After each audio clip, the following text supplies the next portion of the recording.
শীতকালে বাজারে গেলে চারদিকে বেশ প্রচুর টাটকা রং বেরঙের ফুল দেখতে পাওয়া যায়।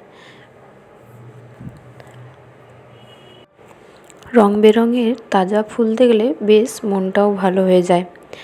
নমস্কার বন্ধুরা, কেমন আছেন সবাই? আশা করি সবাই খুব ভালো আছেন। রোজকার মেনুতে আপনাদের অনেক অনেক স্বাগত জানাই।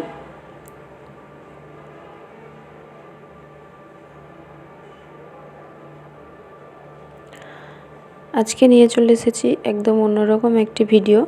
মাশরুম আমরা অনেকেই অনেকভাবে রান্না করে খেয়ে থাকি, কিন্তু এভাবে একবার মাশরুম কারি বাড়িতে বানিয়ে তৈরি করে খেয়ে দেখতে পারেন, খুবই টেস্টি হয়।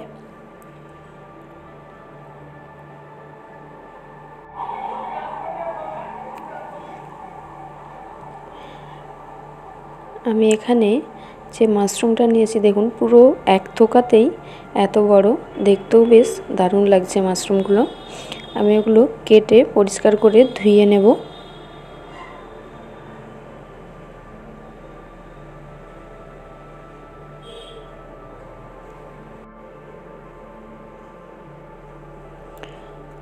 মাশরুমগুলো কেটে আমি পরিষ্কার করে ধুয়ে নিয়েছি। এখন আমি এখানে সামান্য লবণ আর সামান্য পরিমাণ হলুদ গুঁড়ো দিয়ে মাশরুমগুলো মাখিয়ে নিচ্ছি।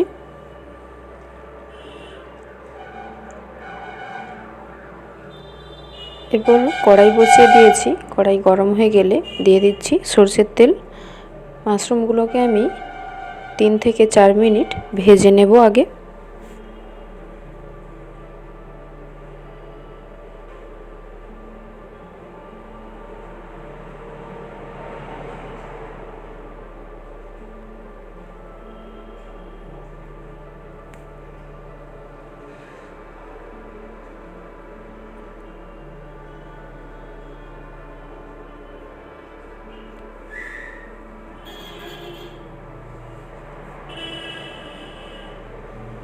মাশরুমগুলো ভেজে নিলে এর স্বাদটা বেশ খেতে ভালো হয়, নইলে যে কাঁচা কাঁচা গন্ধ একটা থাকে সেটা।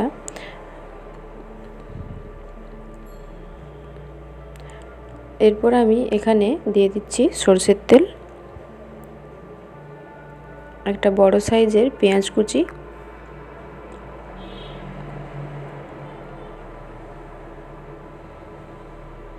পেঁয়াজগুলো আমি আগে ভেজে নেব।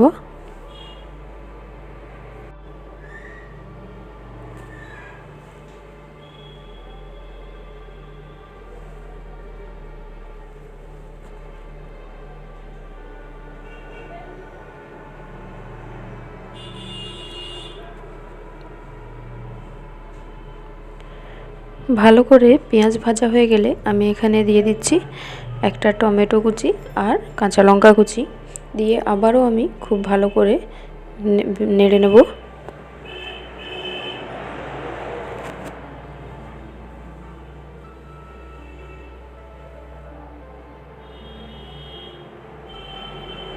এরপর দিয়ে দিচ্ছি আমি সামান্য পরিমাণ লবণ।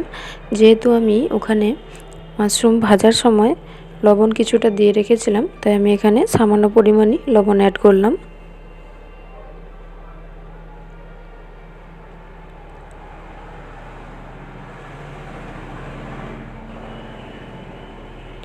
আরও কিছুক্ষণ নেড়ে নিয়ে আমি এখানে দিয়ে দিচ্ছি 1 চামচ পরিমাণ মতো লঙ্কার গুঁড়ো আর হাফ চামচ পরিমাণ হলুদ গুঁড়ো। লঙ্কার পরিমাণটা আপনারা আপনাদের মতন দিয়ে দেবেন। খুব ভালো করে মশলাটা আমি একসাথে কষিয়ে নেব।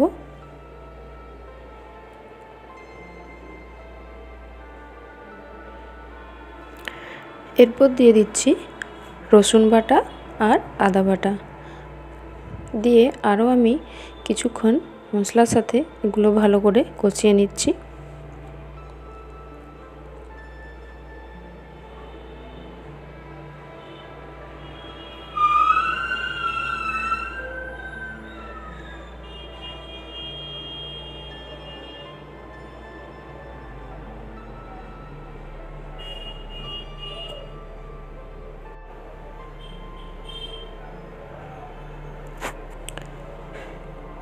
সামান্য পরিমাণ জল আমি এখানে অ্যাড করে আবারও মশলা কষিয়ে নিচ্ছি।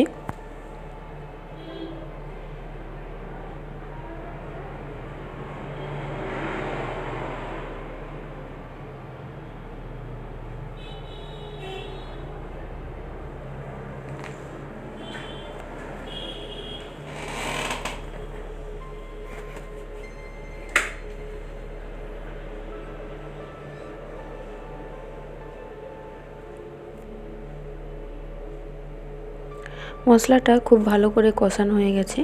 আমি এখন এখানে জল দিয়ে দিচ্ছি। আপনারা যেমন পরিমাণ গ্রেভি রাখতে চাইবেন সেই পরিমাণ জলটা দেবেন। আমি খুব বেশি গ্রেভি রাখবো না, তাই খুব বেশি জলটা দিলাম না।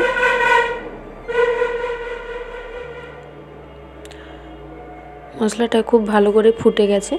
এখন আমি ভেজে রাখা মাশরুমগুলো দিয়ে দিচ্ছি।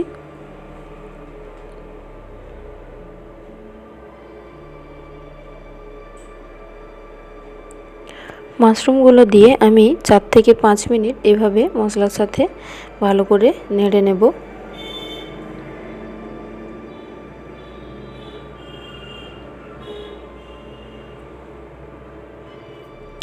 এতে মশলার ফ্লেভারটা মাশরুমের মধ্যে চলে যাবে আর খেতেও কিন্তু সুস্বাদু হবে।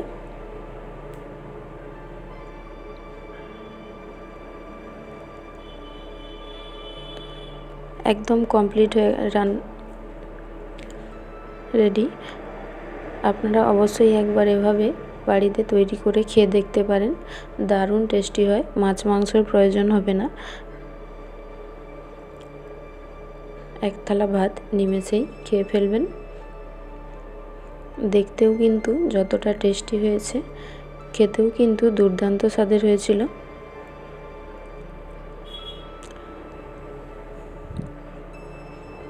ভিডিওটি কেমন লাগলো অবশ্যই কমেন্টে জানাতে ভুলবেন না। ভালো লাগলে একটি লাইক করে চ্যানেলটি সাবস্ক্রাইব করে পাশে থাকা বেল আইকনটি অন করে দেবেন আর প্রচুর পরিমাণে শেয়ার করে দেবেন। সবাই ভালো থাকবেন, সুস্থ থাকবেন। দেখা হবে পরের একটি ভিডিওতে।